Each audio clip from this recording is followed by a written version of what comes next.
Bonjour à toutes et à tous. Les gens arrivent petit à petit. Bonjour. Cool. Bonjour, bonjour. Salut Clément, salut Cyrielle, salut Kevin. Bienvenue à toutes et à tous. On va démarrer, plus attendre. Aujourd'hui, dans cette masterclass Product Crew Engineering, on est très content de recevoir Loïc Boutet. Merci. Loïc, qui est Euh, à la base, un expert Ruby, ça fait longtemps que tu fais du Rails, ça fait longtemps qu'on t'a entendu à Paris Hervé. Mhm. Tu as créé une société hexagonale il y a quelques années qui fait beaucoup de Ruby. Tu vas nous en parler un petit peu. Et comme tu as dû recruter beaucoup de développeurs, tu as aussi pu être un témoin de choses bonnes et moins bonnes qui pouvaient se faire pendant les tests techniques. Et c'est sur ces aspects-là qu'on va t'écouter en espérant que ça puisse aider voilà le plus grand nombre aujourd'hui. Donc merci encore Loïc. Bienvenue aux derniers arrivantes et je te laisse la parole Loïc. C'est parti. Merci beaucoup, Stade. Merci pour l'invite. Donc moi je suis Loïc Boutet. En effet, moi j'ai commencé Ruby et Rails en 2007, hein, il me semble. Donc ça fait un petit bail maintenant. J'ai monté Hexagonal dans sa première version en 2016. Il y a des choses qui ont changé depuis. Et c'est vrai que cette présentation, c'est un peu la compilation si je devais estimer le nombre d'entretiens techniques que j'ai fait passer, puisque je fais l'entretien technique. Alors en général, je le fais avec un de nos lead développeurs, mais j'ai participé à l'entretien technique de strictement tous les développeurs que j'ai recrutés. Et du coup, j'ai dû en faire à peu près 300 pour pouvoir recruter une cinquantaine de développeurs, quoi. Voilà. Euh, donc voilà, la presse, c'est 10 conseils pour passer votre code au niveau supérieur. Ça s'adresse principalement à des gens qui sont en début de carrière, mais bon, dans les 10, je pense qu'il y en aura un ou deux qui sera applicable à tout le monde. Et le sous-titre, c'est en effet compilation des erreurs les plus courantes lors de mes entretiens techniques. Pour commencer, je vais juste dire un tout petit mot sur Hexagonal. On est une quarantaine aujourd'hui. On est la plus grosse agence Ruby de France avec 30 devs. On est full remote.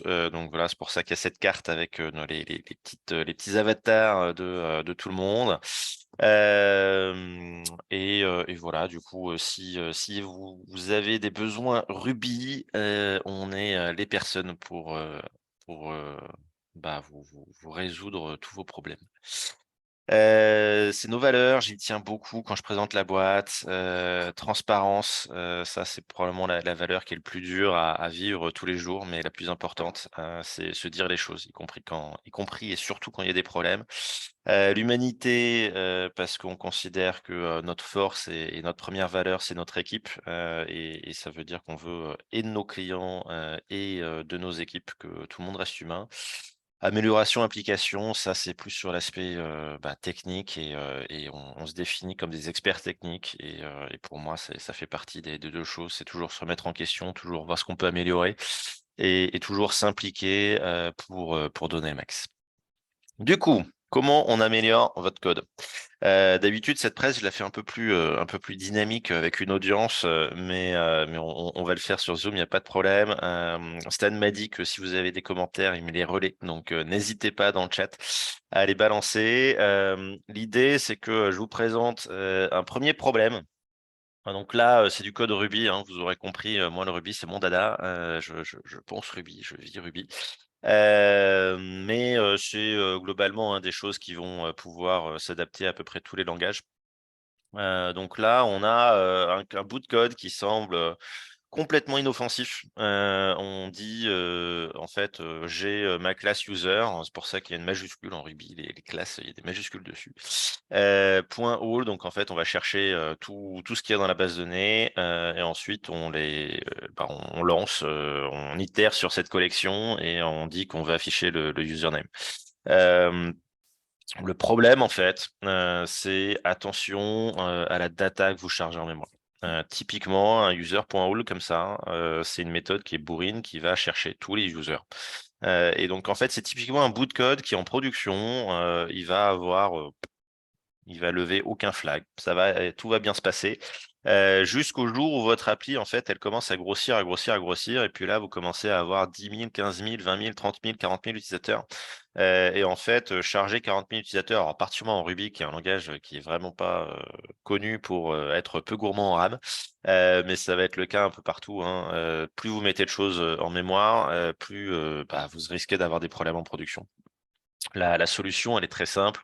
En Ruby, il y a une petite méthode qui s'appelle find_each qui fait un batch en fait, et qui du coup va mettre que 1000 objets par 1000 objets en mémoire. Du coup, vous enlevez tous les problèmes et là, vous avez un code en production qui va tourner quel que soit ce qu'il y a dans la base de données, ce qui est quand même le but au final. Tips numéro 2. On a des méthodes en Ruby comme ça qui sont très parlantes, hein. On demande la date d'aujourd'hui et quelle est l'heure, le time, ça va vous rendre un objet date plus heure. Ces méthodes, pareil, vont paraître très inoffensives. En fait, le problème que vous avez là et qui pareil est un problème général, hein, c'est attention aux time zones.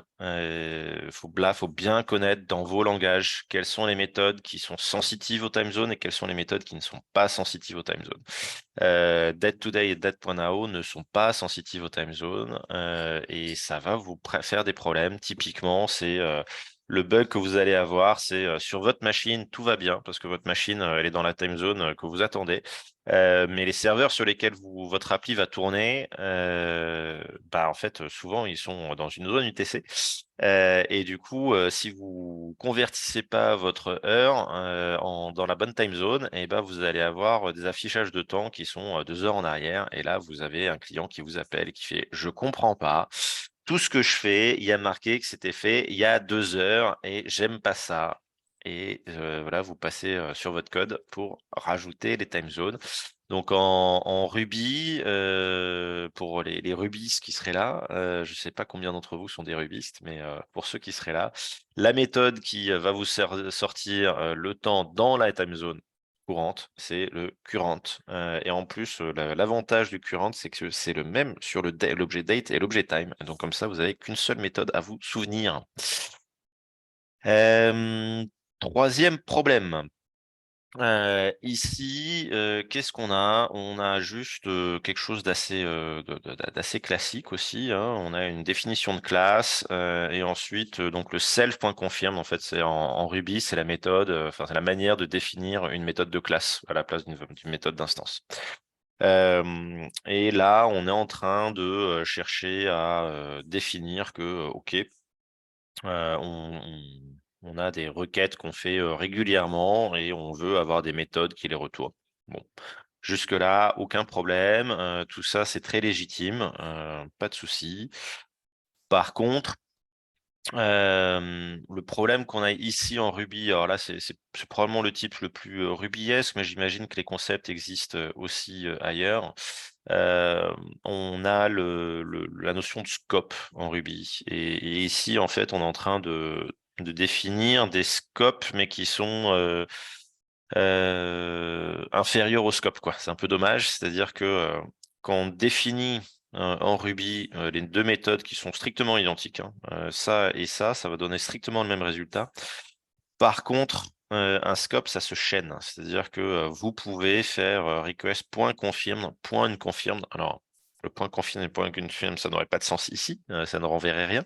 Mais si vous en avez d'autres de scope, point confirme et puis, peut-être, last week, vous pouvez faire un point confirme, point last week et ça vous, ensuite, l'ORM de Raise qui est, Active Record va construire la requête qui va bien. Donc ça, c'est des choses, voilà, gardez en tête que c'est important de pouvoir définir des requêtes et si vous avez la possibilité dans vos langages qu'elles puissent se chaîner avec votre ORM, c'est hyper puissant. Ça, c'est une photo de chat. C'est pour faire en sorte que ceux qui n'écoutaient pas maintenant écoutent. Voilà. Le tips numéro 4. Donc ici, là, on est dans la définition sur les tables, enfin sur vraiment la définition de votre base de données. On est en train de créer une table qui s'appelle request. En Ruby, on met des S au nom des tables, c'est les conventions de nommage. Dans cette table request, on a un champ non, et puis ensuite on a 3 champs booléens, confirmé, accepté, expiré, qui par défaut sont à fausse. Donc ça, bah, typiquement, hein, c'est des choses qu'on voit beaucoup dès que bah, commence à y avoir ces notions de confirmer, accepter, expirer. Le problème, en fait, c'est que ici, dans votre conception de votre base de données, vous n'avez pas réalisé qu'en fait, ces 3 choses-là, c'est un peu la même. C'est-à-dire qu'en fait, vous avez ce qu'on appelle un état en général, et cet état, vous avez besoin qu'il y en ait qu'un. Parce qu'en fait, ici, typiquement, quand vous avez 3 booléens qui stockent ça, le problème que vous allez avoir et dans lequel vous allez tomber 100% du temps, c'est à un moment dans votre code, vous avez besoin d'avoir les requêtes confirmées. Et ben en fait, vous allez aller faire un petit request.confirm true et puis avoir tout. Mais en fait, ça se trouve dans ces confirmés, il n'y a rien qui vous dit qu'il n'y en a pas qui sont expirés. Et probablement qu'en fait, quand on vous dit qu'on veut les requêtes confirmées, implicitement, on vous dit on veut pas celles qui sont expirées. Et là, en fait, vous avez un modèle de données qui fait en sorte que c'est très compliqué de savoir ça et vous allez avoir des états qui sont absolument horribles, quoi. C'est-à-dire que comment vous interprétez quelque chose qui serait confirmé true, accepté true, expired true? C'est c'est- c'est- c'est- c'est accepté ou c'est expiré? Enfin, ça devient très compliqué. Donc la bonne solution, donc encore une fois en Ruby, mais de manière générale, c'est d'avoir un seul champ statut qui va vraiment vous donner l'état actuel et le dernier état, quoi. Qu'il y ait pas de là tout d'un coup vous avez plus d'ambiguïté, quoi. Quand vous cherchez les requêtes confirmées, elles sont confirmées, quoi. Quand vous recherchez les requêtes expirées, elles sont expirées, et cetera. Donc en Ruby, on a cette petite méthode super sympa qui s'appelle enum, et du coup, on dit toutes les valeurs possibles à ce statut. Et en plus, ça nous donne des méthodes de classe, genre les points confirmed, points confirmed, qui sont gratuites. On a même des méthodes sur les instances pour passer à cet état avec un point confirmed, point d'exclamation. Ça vous passez à l'état et vous êtes content d'avoir toutes ces petites méthodes fournies par le framework. Et on a en fait un tips plus avancé, mais que je vais pas aborder ici parce qu'en fait, ce serait un talk en soi. Mais en gros, j'ai parlé beaucoup d'état. Et en fait, le deuxième mot-clé qui s'associe beaucoup à état, c'est machine à état. Une machine à état, qu'est-ce que c'est? C'est un truc qui va dire, OK, je vais avoir des transitions, je vais avoir du code que j'exécute avant de passer dans un état, après passer un état, tous ces trucs-là. Et si vous connaissez pas, c'est un truc, il faut commencer à regarder parce que il y a forcément des trucs qui sont utiles. Parce que typiquement dans le code précédent, le problème que vous avez, c'est que, peut-être que vous voulez pas que les requêtes, elles passent de, unconfirmed à expired directement. Peut-être que c'est pas censé être possible et là, il y a rien qui vous l'empêche, alors que la machine état va vous empêcher ça. Petit tips numéro 5. Donc ici, encore une fois, on a un code assez simple, set active, et ça dit: «OK, bah, je vais, updater mon attribut et le mettre à true». OK, pas de souci. Le problème ici, et c'est un problème, que voilà, beaucoup de développeurs en début de carrière ont du mal à penser, c'est ne pas ignorer les erreurs. Il y a rien de pire qu'une erreur ignorée. Là, en fait, cet update, concrètement, il peut échouer. Il peut vraiment échouer. Et là, dans votre code, vous avez rien qui va péter. C'est-à-dire qu'en plus, là, cette méthode update, quand elle échoue, elle renvoie faux.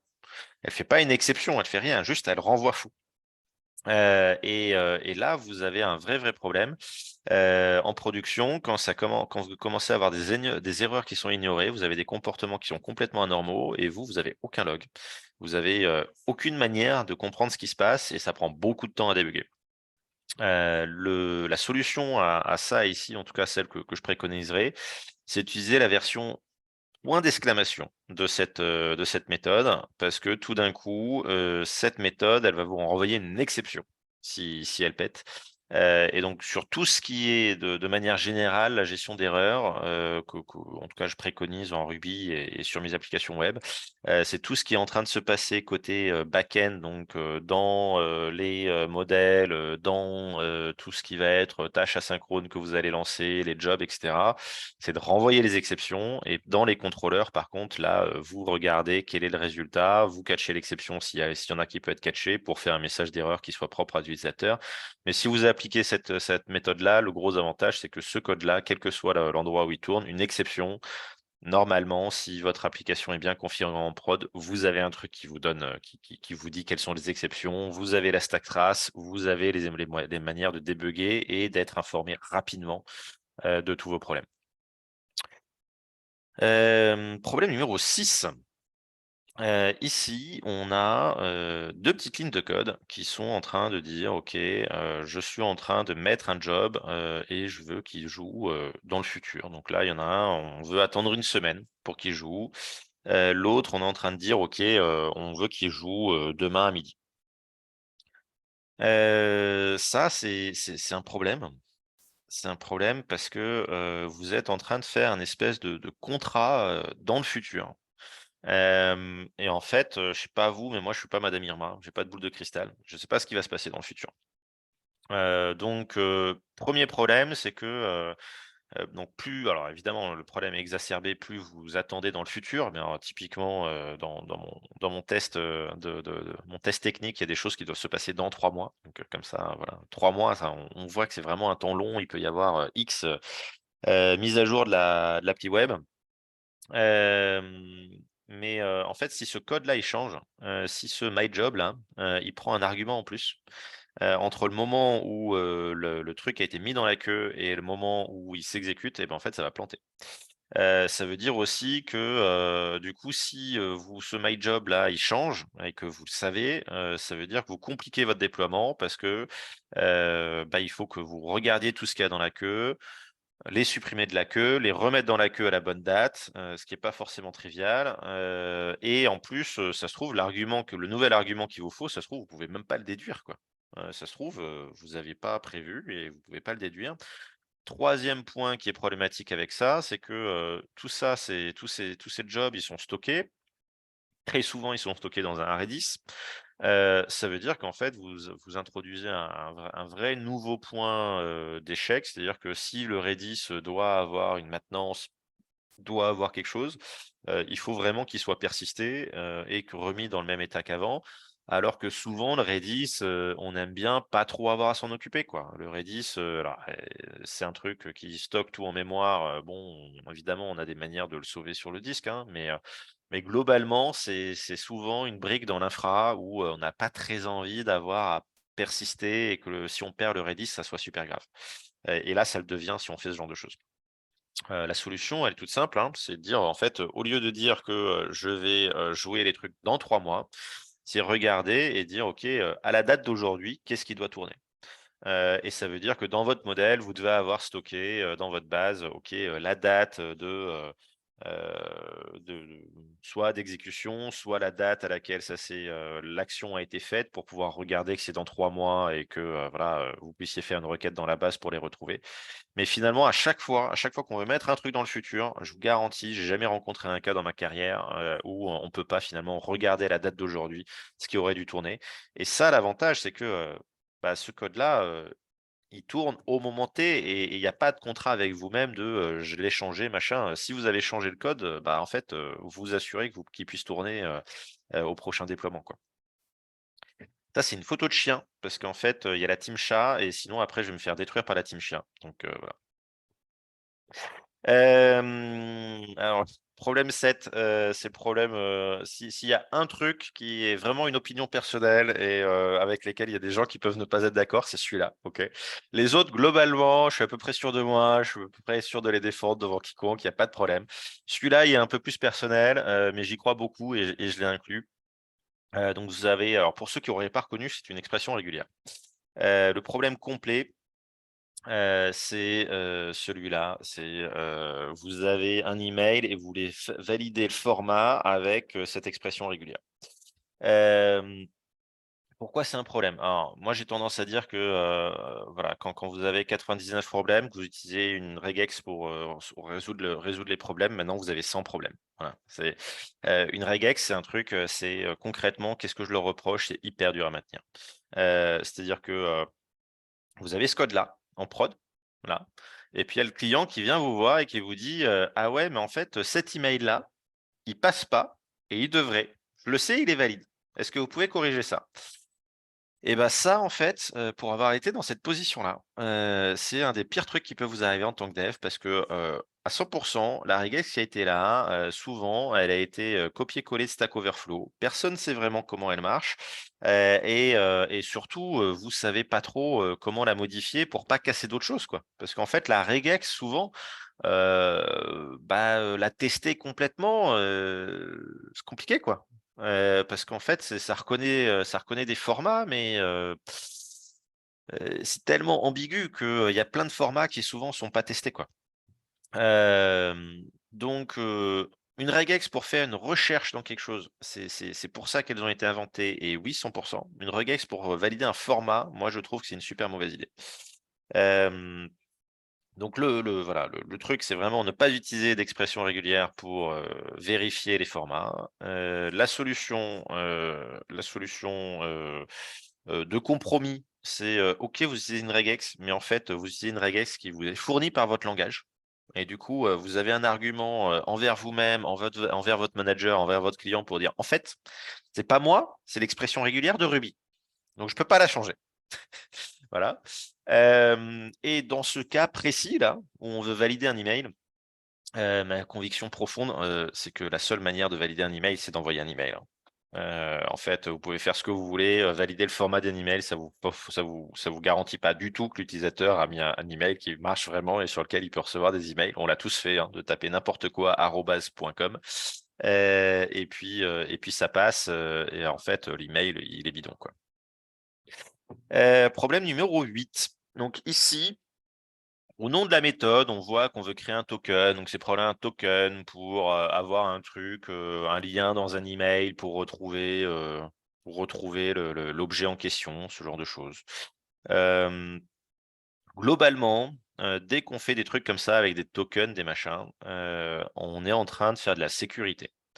Et c'est hyper important en tant que dev web, et en tant que dev de manière générale, de comprendre que la sécurité, on n'a pas les moyens de le faire. OK? La sécurité, vous êtes en train de jouer à armes hyper inégales, c'est-à-dire que vous êtes dans un sprint, vous avez une US à implémenter avec un temps estimé.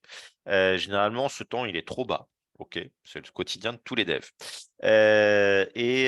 Concrètement, là, vous avez, 2 heures pour implémenter qu'il y a des tokens sur un email, quoi. Et en fait, derrière, vous avez des gens qui vont passer littéralement des semaines à essayer de, casser votre application si elle est suffisamment intéressante et qu'il y a suffisamment d'utilisateurs. Vous êtes à jeu hyper inégal avec les hackers. Donc dès qu'il y a une feature qui implique de la sécurité, la seule solution pour vous, c'est de vous appuyer sur les méthodes, que le framework vous donne et le framework doit vous donner des méthodes de sécurité. Ici, dans Ray, c'est AsSecureToken. Et là, vous savez que votre token, il est censé être sécure, il est censé pas être, devinable, il est censé, ne pas être enfin, il est censé être unique, il est censé pas leaker d'informations. Là, vous jouez à armes égales parce que, vous avez, d'un côté, les milliers de développeurs qui participent, au code de Ruby on Rails open source, et eux, finalement, cette somme collective, elle a assez de temps pour, penser aux questions de sécurité. 9e problème, on a un petit, donc ça c'est un classique en Rails, hein, c'est qu'on a la hache de params qui est accessible dans les contrôleurs et on va chercher, dans, une première clé search et une deuxième clé first name. Les 2 points, pour les non Ruby, vous pouvez les oublier, c'est pour les symboles, c'est un truc, hyper spécifique à Ruby. Le problème de ça, c'est juste, faire attention aux, nested hash. Vous avez des haches dans des haches, dans des haches, dans des haches, c'est super beau, ça permet d'accéder à l'information rapidement, c'est cool, mais attention à la manière dont vous y accédez. parce qu'en fait, souvent, vous n'avez pas de garantie que ce premier élément vous renvoie bien une hache et du coup répondre à cette méthode, puisqu'on a bien 2 méthodes qui sont appelées successivement, même si ça se voit pas trop. Et donc, la bonne solution en Rails, c'est de passer par ce petit truc-là, ce petit truc dig, qui vous permet mais dans les autres frameworks, j'imagine dans les autres langages, on doit avoir des méthodes équivalentes. 10e problème qui est, j'arrive sur la fin de la présentation, à peu près dans les temps, en dépassant un tout petit peu.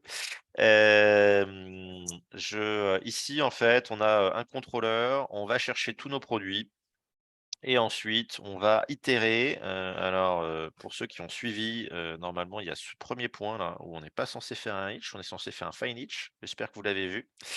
Et le deuxième point, c'est que ici, en fait, on appelle point variante et point variante, on voit que c'est une collection, donc en fait, c'est une association sur ce produit. Ce que ça veut dire, c'est qu'on va avoir un truc, un grand classique qui sont les requêtes n+1. Ça veut dire qu'ici, on va appeler, il va y avoir une première requête qui va être faite, quand on va appeler productAll, en tout cas, en Ruby, quand on appelle le point each sur productAll. Et ensuite, ici, on va avoir une requête par produit, qui va être, exécutée. Et en fait, c'est beaucoup plus efficace de faire une seule requête ici en appelant les produits et leurs variantes. Alors les n+1, c'est un problème hyper connu, on en parle beaucoup, mais jamais assez. C'est pour ça que je l'ai mis en dernier tips, parce que, on a beaucoup en parler, ça a beau être un problème très connu, ça reste un problème que, on rajoute des n+1 dans les applications, du monde entier tous les jours. Il y a absolument aucun doute là-dessus. Et voilà, j'ai terminé et on est à la phase de questions. N'hésitez pas. J'espère que ça vous a plu. Merci Loïc, c'était super. On a eu quelques questions effectivement dans le chat. Le temps que vous écriviez peut-être d'autres questions, juste quelques mots sur The Product Crew. Donc on est une Mmh. communauté de 10 000 personnes côté produit design et puis maintenant côté engineering, data et ops aussi. Donc c'est pour ça qu'on fait des masterclass régulièrement, qu'on produit beaucoup de contenu. On en a fait un sur la code quality il y a pas longtemps, sur les skills de dev par palier de seniorité, même s'il faut prendre un peu de recul sur ce que c'est que la seniorité, mais c'est quand même intéressant d'avoir un peu ce mapping de ce qui existe. Donc voilà, on essaie de produire le plus de contenu possible, et puis ou celles et ceux que ça intéresse évidemment, on a aussi des offres de job hyper cool, que ce soit sur Rails, sur Python, en JS, en full stack, en queue, en back, voilà. On est là pour vous accompagner et pour vous apporter aussi des conseils chaque semaine, comme on l'a vu avec Loïc. Merci encore, Loïc. On a eu quelques petites questions. N'hésitez pas à continuer de les poser dans le chat, là, en live, et puis je vous les poserai. Mais grosso modo, donc des questions du coup assez spécifiques sur certains de tes tips. Bien sûr. Marwan qui sur le premier tip sur le user all ou product all, je sais plus, que tu remplaçais Mmh. par le file each. On a besoin du all aussi. On a besoin du point all ou on peut l'enlever. Alors honnêtement, il y a des chances qu'on puisse l'enlever, mais il faudrait que je vérifie. Je dois avouer que je suis plus, je produis plus du code tous les jours, hein, malheureusement, je suis passé du côté, odieux de la finance, et du coup, sur ce genre de truc, faudrait que je vérifie. Mais c'est possible qu'on puisse l'enlever, ouais. Ouais, ouais. Cool. On demandait si ça recrutait chez Hexagonal. On est en phase de consolidation actuellement, donc on n'est pas trop en train de recruter, mais keep posted, il y a des chances qu'on recrute d'ici la fin de l'année, ouais. Ok, nice. Il y a toutes les infos sur ton site, j'imagine. Yes.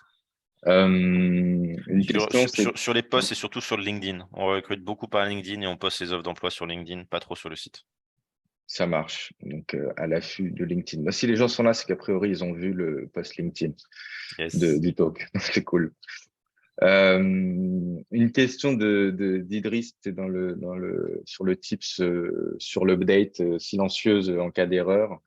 Demander dans quel cas l'update peut basculer en false. Alors, c'est pas basculer, je pense, c'est retourner en false. Retourner info, bah, en fait, typiquement, si tu as une erreur sur ta base de données, si ton update il va exécuter les validations de les validations de ton objet. Si tes validations sont fausses, il va te retourner faux. Donc finalement, alors autant le cas de la base de données est tombée, tu vas t'en apercevoir assez rapidement, tu vois? En général, là, OK, il y a plus rien qui marche et OK. Mais par contre, ouais, sur un objet, tu as une validation, tu essayes d'updater ton objet et ça passe pas. Alors après, tu pourrais utiliser une méthode qui, ne fait pas passer les validations. De mémoire, il me semble que c'est Update Attribute qui fait pas passer les validations. Mais le update tout court, ouais, lui, 100 il va faire passer les validations et si elle passe pas, bah, il sauve pas ton objet, quoi. Ça marche. Côté JavaScript, on va souvent mettre des gros try-catch systématiquement Ouais, sur ce genre d'update pour être sûr qu'effectivement, le moindre problème, on sait ce ouais. qui se passe et on est capable de le traiter, même si c'est quitte à proposer un traitement générique, au moins il y a un traitement d'erreur, quoi. Yep. Une question sur les jobs pieux dans le futur Mmh. qui, qui, euh, qui demandait si le fait de remplacer le wait par un cron, ça pouvait Ouais, ouais, bah, en fonctionner. fait, c'est ça, hein, le tant qu'en gros tu fais, tu en gros, tu ne t'es pas en train de dire que tu vas exécuter dans le futur, mais que tu es en train de regarder au moment présent quels sont les trucs dans le passé, qu'il faut que tu exécutes maintenant, ça marche. Donc en effet, généralement, ça passe par un cron qui, exécute une méthode, qui va vérifier ça, quoi. Ça marche. La partie regex aussi a déclenché une mini conversation. Mmh. Ouais, Effectivement, donc oui, peut-être qu'en rajoutant des tests, ça peut aider à la regex d'être plus solide, de créer un dictionnaire avec bien ce qui est sûr. possible et ce qui n'est pas possible. Ça rajoute de la complexité, c'est sûr. Idriss suggérait peut-être d'utiliser de l'IA, un autopilote ou peut-être même un chat GPT pour gérer les regex. Dans quelle mesure, et bon, on entend la question un peu globale derrière, dans quelle Ouais, mesure tu ouais. penses que c'est bien ou qu'il faut quand même pas forcément sous-traiter Alors complètement Le l'intelligence de le cette le réflexion. le le sur l'intelligence artificielle, c'est des sujets qu'on se pose vraiment chez Hexagonal en ce moment. On est vraiment en train de regarder, précisément toutes les options qu'on a aujourd'hui. Copilot m'avait pas hyper convaincu, j'avais pas réussi, enfin, j'avais pas trouvé, quelque chose une aide énorme. ChatGPT est clairement, un cran au-dessus pour moi. Après en fait, tu as 2 problèmes, c'est que, à mon avis, sur un truc aussi précis, tu as 2 problèmes. C'est que, ChatGPT, faut pas oublier que ça reste un modèle de langage et que ça peut sortir de la merde, hein. Donc, faut pas prendre ce qu'il te dit comme la parole de Dieu. Et le deuxième problème, c'est que, à la fin, ça reste une regex que tu en fait, typiquement sur un format pour moi, il y a d'autres manières. Enfin, typiquement, moi, je préfère écrire en Ruby, en fait, je veux que, il y ait un caractère, arrobase et je veux qu'il y ait un caractère point avec ensuite, au moins 2 lettres. En fait, c'est des méthodes en Ruby, ça va être hyper clair, hyper C'est facile à lisible. lire, et si je dois les modifier, je sais ce que je fais, quoi, tu vois? Et moi, c'est mon approche sur les formats. C'est pour ça que je dis ne pas utiliser de regex pour les formats, quoi. Les regex, à la base, ça a été fait pour, chercher rapidement dans des grands volumes de texte, des, patterns. OK? C'est fait pour ça. Pour ça, c'est la meilleure solution qui existe, il y a aucun débat là-dessus.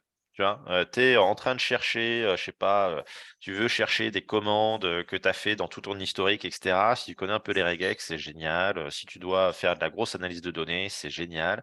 Mais pour les formats, moi je comprends pas.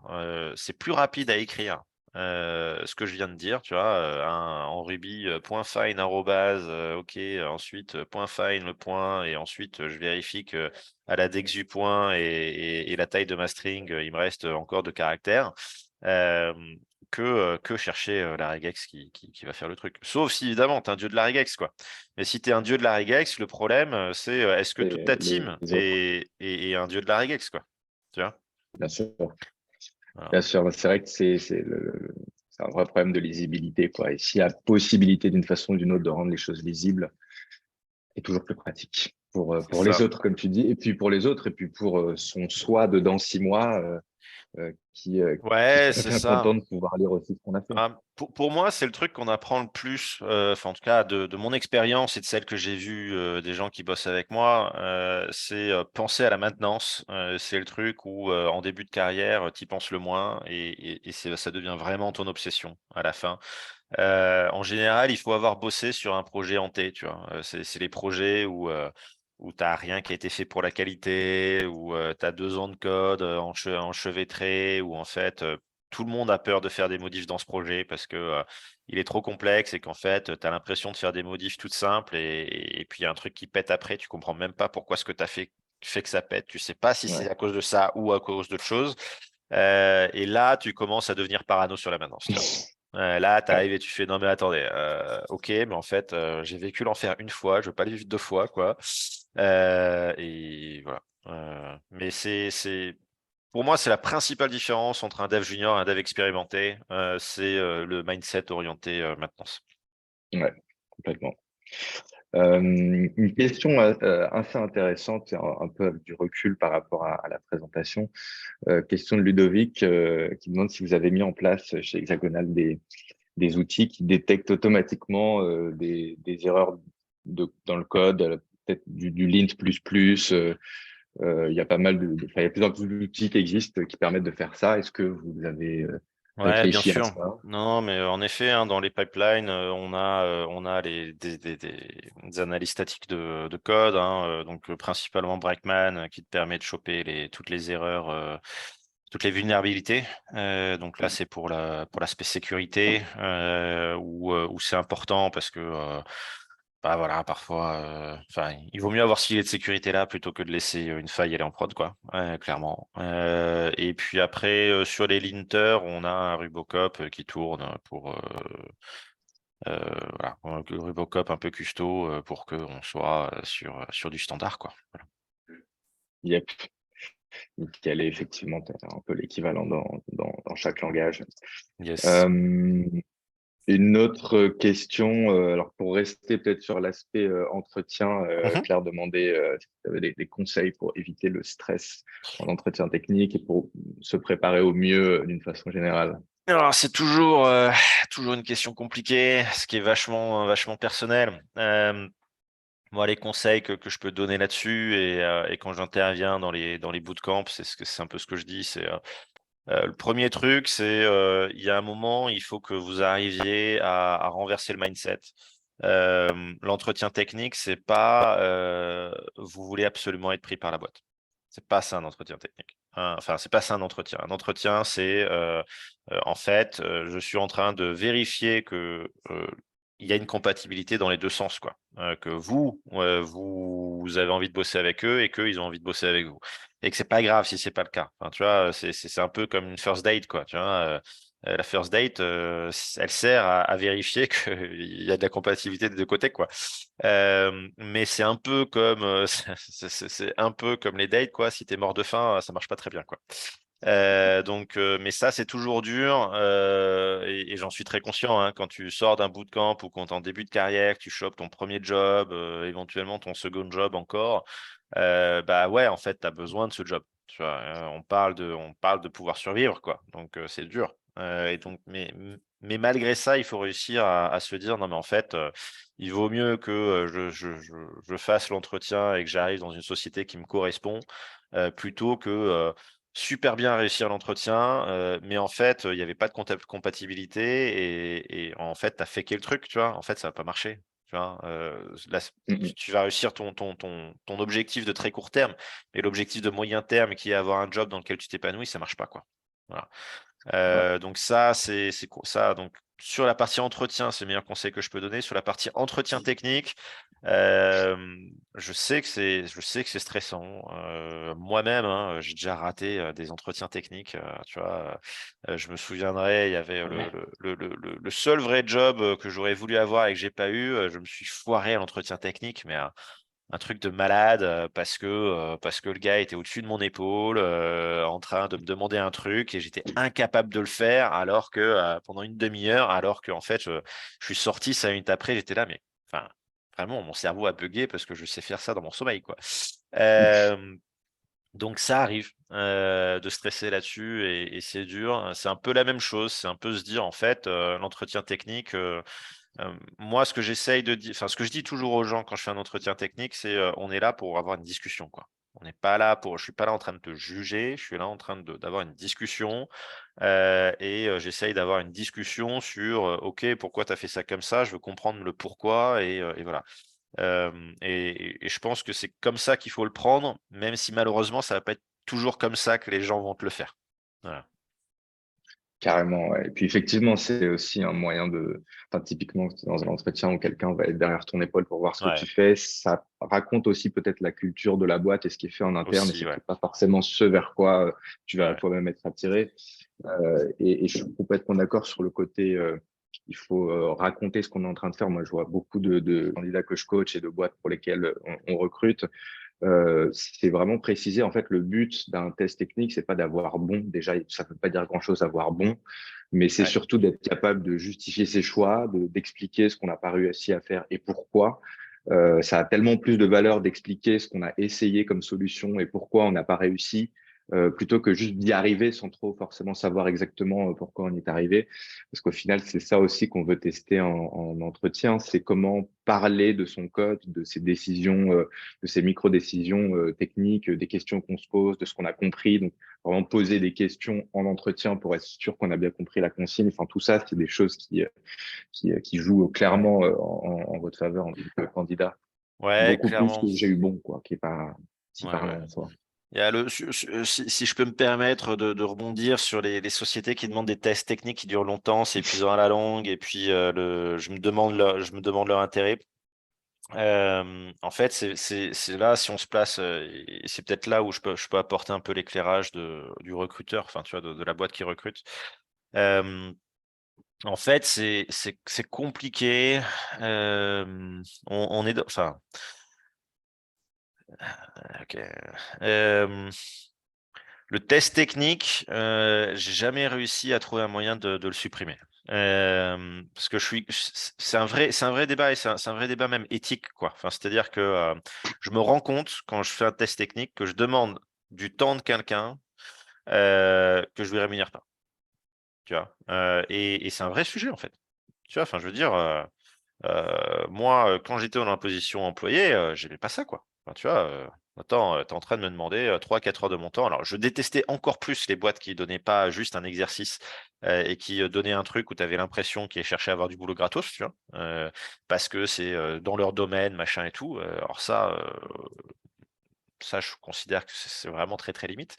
Hem mais en même temps, le truc, c'est que, engager quelqu'un, surtout en France, c'est tellement engageant, en fait, que, tu es obligé, quoi. On a encore dans notre domaine, hein, des gens qui, qui malheureusement, sont pas forcément faits pour ça, ont une productivité qui est, 4-5, fois moindre, qu'un autre dev et ce, même au niveau débutant, quoi. Moi, je le vois, je recrute beaucoup de gens qui sortent des bootcamps. On a à peu près un tiers des effectifs qui sort de bootcamp.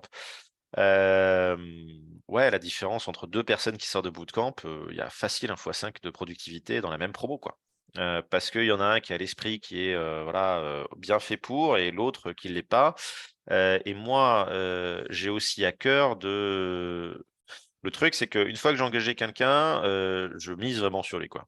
Et le faire partir, c'est un vrai échec pour moi. Et j'ai eu une personne au début de la boîte, il y a, 4 ans maintenant à peu près, où je me suis dit: «Bon, ça va pas, mais allez, elle a le mindset, elle a le machin, je vais miser sur cette personne». Et en fait, au bout de 6 mois, elle faisait toujours des erreurs de débutant, j'ai dû lui dire de partir et ça a été terrible pour elle et ça a été terrible pour moi, quoi. Tu vois? Donc l'entretien technique, on est obligé de savoir un peu, OK, tu vois? Réussir à se dire: «OK, cette personne, elle a compris, elle en est là dans sa carrière, elle en est là dans sa progression sur sa track technique, et maintenant, est-ce que moi j'ai les moyens de, la faire croître et lui donner le bon environnement, quoi?» Sans ça, je sais pas faire. Je sais pas faire.